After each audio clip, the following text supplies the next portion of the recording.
So I'm going to coach this a little bit just to try to keep it succinct, everybody. This is a briefing because we want to keep it brief. We don't usually let people sit down, okay? What we're trying to do, the beauty of working in the EOC is that we are strategic support to the site. We're not managing the site, we're supporting the site. And as such, we have the luxury of time. And that means we can take a much more proactive approach to supporting the incident than they are at the site. At an emergency site, they're reacting to what's going on. We're being proactive and we're trying to have a game plan. And that's what we're doing right now is we're about to write the EOC action plan, which is the game plan. Now to do that, we need to understand what's happening and what each unit is working on moving forward. So as you scribe, I only want you to write down action items and who is stating that action item. Okay, we're not going to write down everything that's said.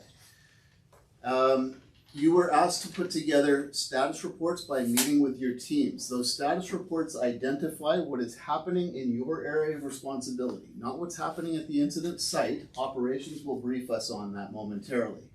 Okay, you were also asked to identify outstanding issues that you have been tasked with but have yet to complete. Read action items. And what are your priorities moving forward? Read action items, which is why we want our scribe to capture the action items and who's stating them. Collectively, we're going to take all of those action items and we're going to group them into objectives. So we want to identify objectives, the tasks necessary to meet those objectives, the assignments for those tasks, and the timelines for completion. And that allows us to have a proactive action plan. Okay? So, ready, set, go. All right, so actually these meetings are usually orchestrated by the planning chief. So I would usually just do a quick welcome, which happened. So I'll just hand over to the planning chief to walk us through our different sections. Report, please. Okay, maybe let's get started with the operations. Okay, section. yeah, thanks, Marta. So I think everybody knows, I've been reported through your emails. The fire is about half a hectare in size. The current weather is, the forecast is dry, hot and dry for the next few days with no wind, so just keep that in mind. The homes at risk, 50 in Anmore and 524 in Belcare, with additional 50 people in Camp Howdy. So total, what I call kind of greater Belcare is 574. So that's the area of concern right now. Cal Center has been set up as our reception center. Right now, the outstanding issue for us right now is I believe there are 16 Korean tourists at a hiking trail near north of Bunsen Lake or north of the fire. So we're checking right now with our incident command to see whether we need certain rescue to go in there and get that. So that's still outstanding for us. So, sorry, at this point, should we identify that as an action? Yes, search and rescue to locate missing tourists. Yeah, 16 of them. The priorities for us right now is determine whether we need to evacuate more neighborhoods, more people, because we have to determine the size of the evacuation center if required. So that's kind of where we're requesting some priority, determining the extent of that evacuation. So let's hold that and make sure that he's keeping up with us. Determine extent of evacuation and then brackets for ESS. That's it. Okay. Usually outwardly focused, right? Okay, So so start with information. ops, info, liaison, yeah. Information, please. Hi, everyone. So at this point, we have got our first round of messaging confirmed and put out. We have a dedicated space on our webpage set up. It's portmoody.ca/emergency. We are using that in all of our messaging. We have key messaging provided to frontline staff for the phone calls they're receiving over at City Hall. We have a request in right now for a GIS map pinpointing the location of the fire so that we can use that in our communications. So sorry, what is that? GIS It's map a to GIS map, information. a public-facing Yeah, GIS yeah. map to use in Okay. communications.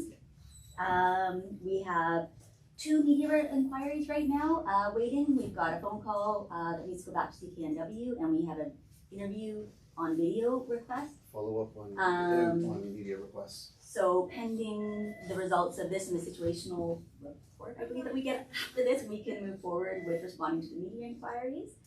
And our anticipated priorities coming up are to release an actual media release with information on the evacuation and the state of emergency and what we need the public to know.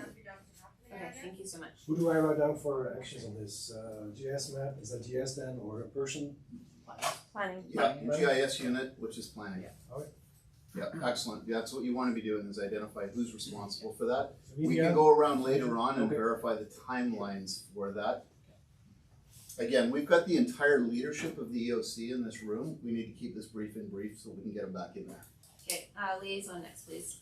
So just establishing connections with a lot of the external agencies. So we've been in touch with BC Hydro and IOCO, just informing them of the wildfire and letting them know if there's any sort of damage to assets, to let us know, or vice versa if we find out that there's some potential danger to any of their infrastructure. We'll let them know as well. Can you put down here, under liaison, identify potential infrastructure at risk? And what you want to do is make sure that's tasked to planning, because planning are the thinkers. They're the ones that can do an analysis and not just identify infrastructure at risk, but identify what happens if we lose it and what dependencies, what are related to that infrastructure. Upstream dependencies and downstream, and I'll talk to planning about that offline. It's great that you're thinking about that. They're the people that should be tasked with it. Okay, perfect. Okay, so for planning, we've, to read my notes here. We've contacted Imperial Oil. They're on standby for any additional information that might affect them. We've worked with parks to close the trailheads that lead to the fire boundary. I think everything else has been covered. So for outstanding issues, we need to check in with the Coast Guard for water egress options. Go right around the front counter. There's a We need to follow up on the evacuation route to make sure we're considering all the inflow and outflow of people. We wanted, Make sure he's keeping up with it. Marine access, egress, or exit options. and then follow up By on, Coast Guard, right? well, it would By be planning? us, yeah, planning. Alright. And then follow up on the evacuation route, Okay. also planning. We wanted to check if police have put in barricades to stop any incoming traffic as well as media. So do, Is that separate or combined with that evacuation? I would say determine traffic management strategy. I think that's it. So a couple of comments on that. First of all, excellent. The not repeating things that have already been said, way to go, right? If it's already been said, you don't need to say it again. Sometimes you cross into somebody else's lane, and if somebody's crossed into your lane and already said it, it doesn't need to be repeated. The other thing is, you have the luxury right now of having other jurisdictions in here, and sometimes you'll have agencies in there as well. Generally, the agencies are represented in operations, which represents departments and agencies that are tactically engaged. Other times you'll have, not necessarily, you don't have the wildfire people from Metro Vancouver, you have the emergency coordinator. So he's coming in as a technical specialist, which slots into planning, as opposed to an actual doer that you would have in operations. So planning should be reporting out on behalf of those technical experts or the liaisons from Anmore, Belcarra, and Metro as well. And I think he captured that. The only point of clarification would be when you say you're controlling parks, is it Metro Parks, is it Port Moody Parks, or is it both? Right. Really well done. Okay, carry on. Thank you. Okay, next, logistics, please. Okay. Sustenance and nutrition is available on the third floor. That's just arrived. Lunch is pizza and salad, and that will be arriving at 12:30. Delivered to the third floor. Our outstanding issues are really our big challenge is that no formal requests are coming. We've only had one that's come through planning. So we really want people to be completing the requests for any kind of support that we're needing and making sure that it goes through the proper channels, going through planning, through ops, and then on to logistics if that needs to happen, because we need to assign dollar values to things. We're waiting for, we're actually waiting for a request, a resource request. You're waiting for a resource. So we've had request. verbal, but we're waiting Okay. for an actual From- resource request to go Yes. through planning, through Okay. ops, From and we're us. assuming it's gonna come our way. Okay. That's for additional busing. We're anticipating ESS support, transportation, and of course, we'll be needing some financial approvals. So really, follow up on financial approvals related to ESS, EOC, and site activities. and we're just working on getting our groove. So, Team. good rule of thumb, just to quote a former mentor of mine that worked for the province, and he used to say, if the only reason you want something is because the province is paying for it, you don't need it. Having said that, obviously you want to maximize your cost recovery wherever possible, but you also need to do what you need to do. There's an emergency happening in your jurisdiction, so if you don't get cost recovery, are you not going to do it? No, you can contest that later. Do it anyway, right? So you have to do what you have to do.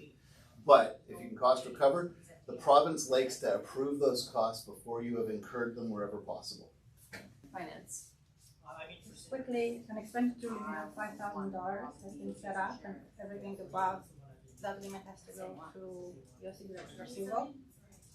No EAFs have been reported to finance. Okay, so an EAF for everybody is an expenditure authorization. So if you want the province to pay for something, you want written approval on a form called an expenditure authorization. So if you're spending anything more than that spending limit, or if you're incurring significant costs, get written approval from the province. Getting verbal is not good enough. When you submit your claim, you want a written signed document that says, yes, they approved it.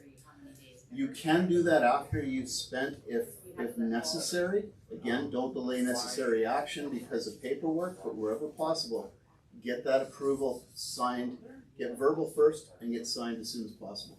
Also then important for the groups is just making sure that you schedule in breaks for your teams, that you make sure you're leaving people behind in the EOC when they're on those breaks. There is food on the third floor, so when someone goes to the third floor, they are not in the EOC, right?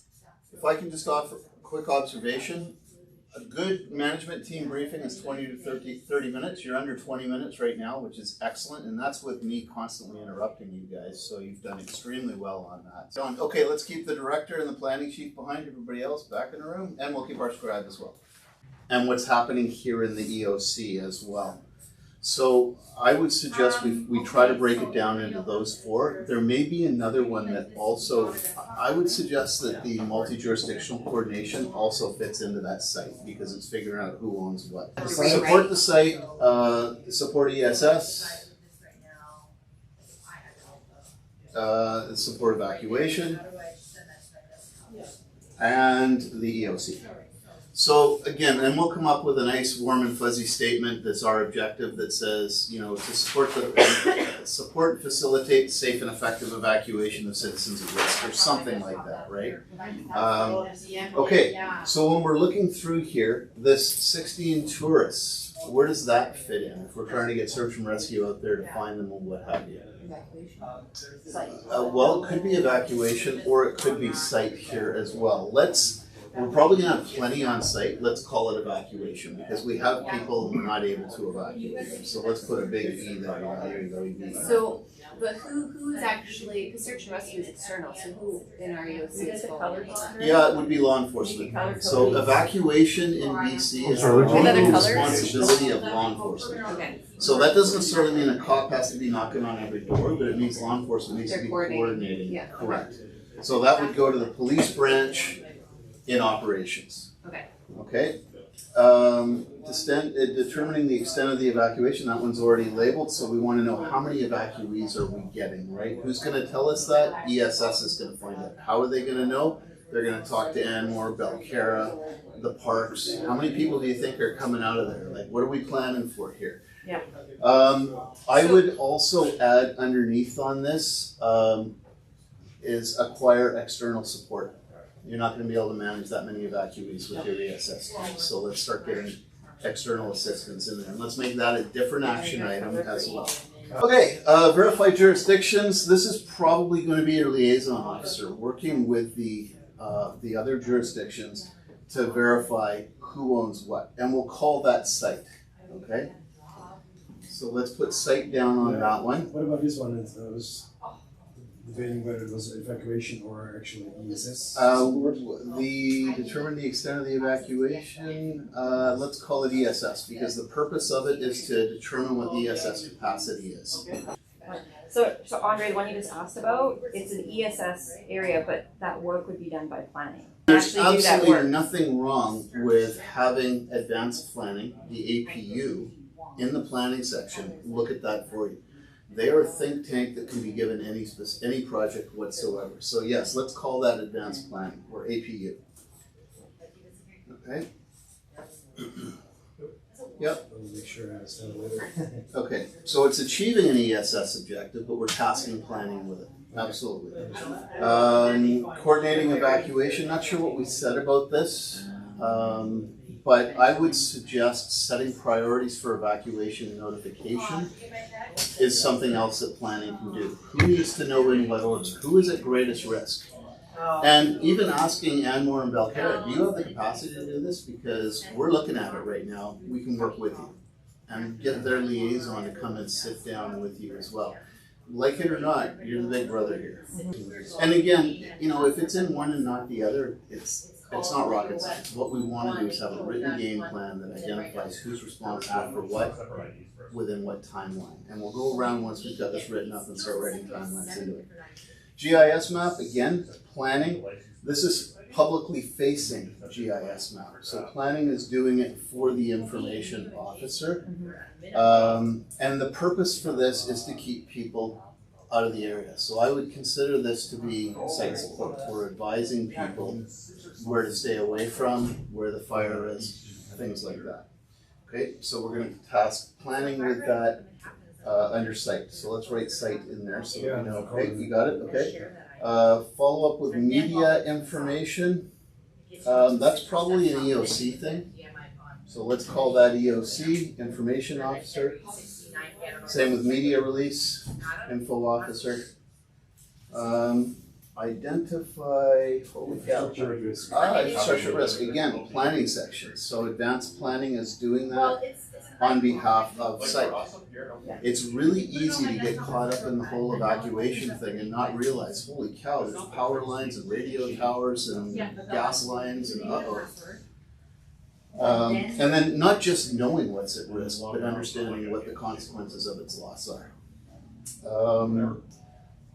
So parks closing the trailheads, so it's site support, operations is going to do that, so they're still working on that. Sorry, which one was that? Parks closing the trailheads. That should be Metro and Port Moody trailheads, as I asked for clarification on that. The state of emergency being finalized, so that's liaison and director. There's nothing wrong with them working together on that. And the purpose of that is to support the site. We want to be able to order people out. We want to be able to restrict travel into the area. So that's the ultimate purpose. Therefore, we're going to put that under that one. I like this underline thing. I'm going to use that in the future. That was liaison for that one? The student emergency? Yep, Okay. liaison and director. Let's task them together on that because ultimately it's the director's responsibility. But in most jurisdictions, the liaison officer is the subject matter expert in emergency management.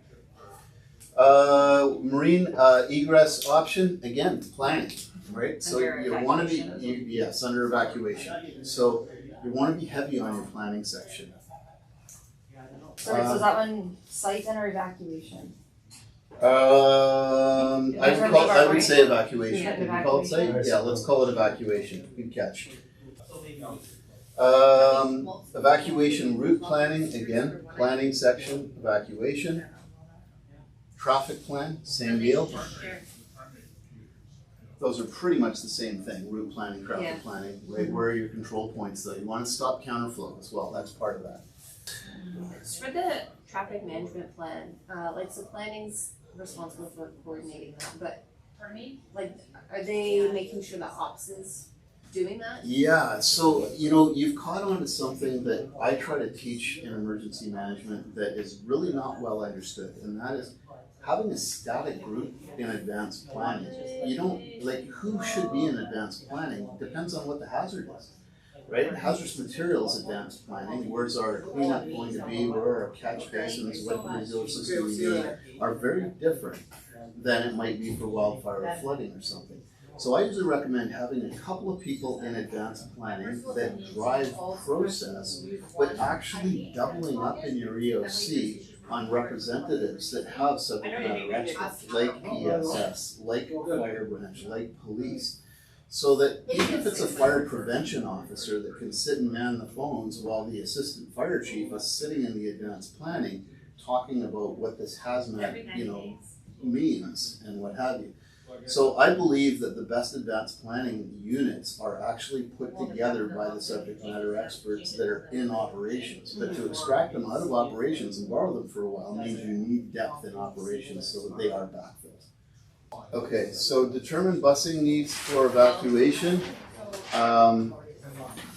This is planning, but it needs to be logistics that actions it. So what do you mean by that? Well, let's get, planning are the ones that will identify what the needs are. We need this many buses. But then they will convey that to logistics to action, getting the buses out there, pickup point. These guys should be also identifying pickup points. So we can put that on there. Identifying, determine busing needs and pickup points.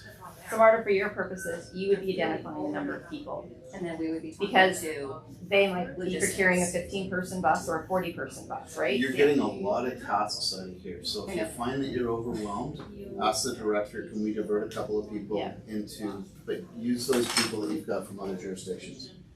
Follow up on all logistics requests. This is logistics. So this is logistics tracking. If resources equal money, and if you're not regularly following up on resources, the people at site will start forward deploying them, and then you've lost them and you're trying to track them down.